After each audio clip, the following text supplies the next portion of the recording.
So how to measure using your tape rule. So here I have my tape rule, and I've already explained how to read a tape rule before. So you're actually going to be using the centimeters. All right, so mine has two sides, and most of the time everybody's one has two sides. So the inches is like this, and then the centimeters has a lot more lines there. So how you measure, especially when you're measuring, you measure from the start of your tape, and you use that will be your zero up to where you want to measure. So for example, I want to measure a length of 13 centimeters. I would measure from where this is, and I'm going to stop here. Alright, so this is the mannequin, and I am actually just going to show you. So ignore the dirt because then it's stored somewhere. So I want to measure the bust. You are going to measure around, coming around, making sure to measure that accurately, and like that. So wherever that stops is where you are going to stop measuring. I hope that is clear enough. So wherever that stops. So for example, you want to measure the length of something, maybe from the shoulders down to the bust. This is where the bust is. All right, so you just measure that, and wherever that stops, so here is about 6.5. all right, measuring to the waist, there'll be an elastic tied here. You stop there, and so on and so forth. So again, for example, you want to measure around something, you just place it around like this, and wherever your tape and the wherever the tape and the metal part of the tape and the other part intersects, that's where you're going to stop. So it's pretty much easy like that. To start measuring, you are going to take an elastic cord and you're going to tie it around the natural waist. So this is very, very crucial when you're making outfits, because it helps you to know the actual natural waist of your client, whether it's too high or too low, and you can adjust it during this process. So tell your client to bend to one side. If you're measuring yourself, bend to one side, and the part that naturally dips in is your natural waist. Make sure the elastic cord is pretty snug. So the first thing I'm going to measure is my bust. So I need you to notice that I am actually standing at the side of this person. Okay, so it's important you stand at the side, not in the front or at the back, so that it's easy for you to measure. And make sure the tape rule at the back is not going downwards, and this measurement is not tight and it's not loose. Record that measurement. The second measurement is the underbust. You're going to measure directly under the bust, where the iron of your bra usually is. Tell your client to adjust their bra or pull it up, and they have to be wearing a bra, okay, a proper bra. The third measurement is your waist measurement. So you are going to measure around the elastic cord. That is your natural waistline. Make sure it's snug. You can see two of my fingers are sort of inside, but it's not too tight and not too loose at the same time. So I'm going to measure around the hip, and I'm going to tell her to sort of turn around. She's going to turn around again.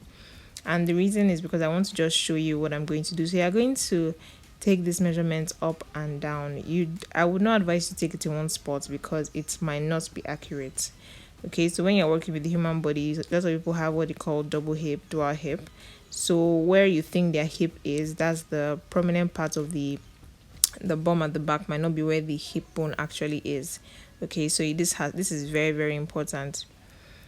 Okay, so I just told my client to put her hands forward so that it doesn't distract me as I am working. And you're just going to, as you are taking this down, you would have to be adjusting your tape rule and increasing the measurement. So when you get to a point that seems like it's the fullest part, I need you to mark that point. So take your measurement for the hip, put a finger wherever the fullest part is, and you're going to take the fifth measurement. This is very, very important.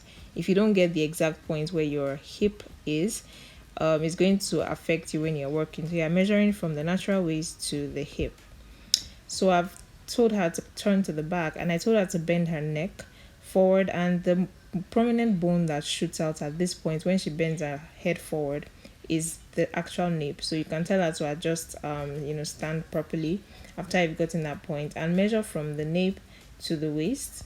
And then you're also going to measure from that same nape to the hip. So you're taking two measurements at once at this point. So just use the fullest part or the highest part of the bum. The eighth measurement that I'm going to take is a neck measurement. So this is an alternative that I use when I am drafting, and I'm going to explain how to use this measurement when I'm explaining the second method of the bodice block. The ninth measurement is the chest width. So the reason why this one is labeled low is because there are actually many ways of drafting, of taking this measurement. So people most of the trade charts are is always taking high, so this measurement might be higher, might be smaller rather in some measurement charts, size charts.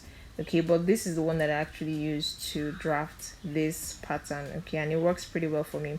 So there's a point that sort of connects the armhole to the armpit area, and you're just going to place your tape at that area just before the armpit of the client, and you're measuring from one side to the other side. If you're not sure about the level, you just place your tape around the neck, that neck area there, and about 12 to 13 inches and centimeters downwards, and then you just measure around that level.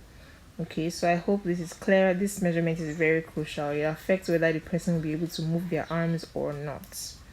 The 10th measurement is the chest level, so you need to measure how low that measurement you just took is. So you can retake the chest width measurement, and then you are going to place your tape at the shoulder, that's high point at that shoulder, to wherever you measure the chest width. Okay, so I hope that is clear. So it's important that you get the proper location of that shoulder area. Okay, so we're moving on, and you can actually take the chest level and all these other measurements at once. So shoulder to bust, you stop at the bust. Shoulder to underbust, you would pass over the bust to the underbust. And then shoulder to waist front, you will just take that measurement all the way, make sure it's passing over the bust, under the bust, and then to the waist. Measurement again is very, very crucial. Okay, so after like I said, you can take all those measurements at once. So the next thing is bust span, and you're just going to measure from one nipple to the other nipple. So this helps you to properly position your darts and your princess seam, so that you actually it doesn't draw attention away from where it's supposed to be. Just gives you the proper fit. So the next thing I'm going to do is measure around the chest. Sorry, I'm blocking the camera, but I really hope that you can see what I'm doing. So I just took this around, and instead of passing over the bust, I'm actually measuring above it. So this is also called the high bust. You see things like high bust, what they mean in the chest, and this is how it looks like at the back. So make sure it's not too low at the back. That's what I've just adjusted, and make sure this measurement is firm, very, very firm. So the next thing I'm going to measure now is the armhole measurement.